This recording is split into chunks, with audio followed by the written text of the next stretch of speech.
Medical বোর্ডের অনুমতি পেলে রবিবার লন্ডনে নেওয়া হবে বিএনপি চেয়ারপারসন বেগম খালেদা জিয়াকে। সব ঠিক থাকলে কাতার থেকে এয়ার অ্যাম্বুলেন্স ঢাকায় পৌঁছবে শনিবার বিকেলে।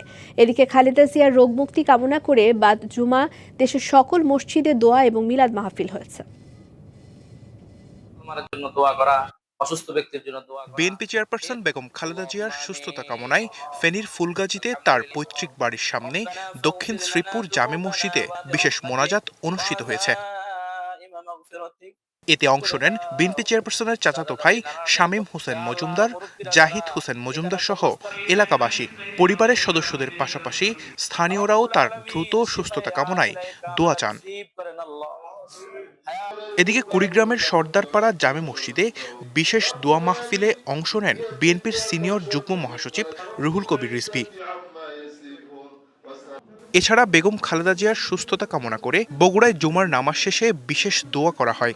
এতে বিএনপি, জামায়াতে ইসলামী সহ বিভিন্ন দলের নেতাকর্মীরা ও সাধারণ মানুষ অংশ নেয়। সিলেটে খালেদা জিয়ার আরোগ্য কামনায় দোয়া ও মিলাদ মাহফিল অনুষ্ঠিত হয়েছে। জুমার নামাজের পর শাহজালাল রহমতুল্লাহ আলাইহির দরগা ও অন্যান্য উপজেলায় বিএনপির উদ্যোগে এই দোয়া অনুষ্ঠিত হয়।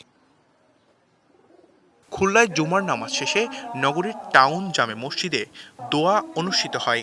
এতে শরীক হন জুমার নামাজে অংশ নেয়া মুসল্লিরা।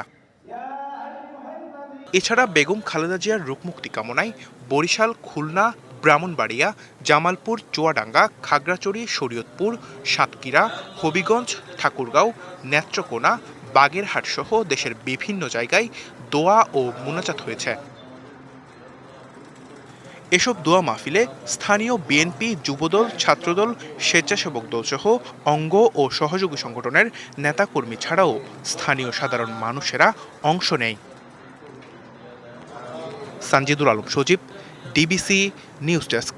নতুন এবং ফিরে আসা গ্রাহকদের জন্য নগদে চলছে ক্যাশব্যাক সহ প্রতিদিন হাজারো উপহার জেতার সুযোগ। হবে আশা আর ফেরা, সারপ্রাইজ সেরা।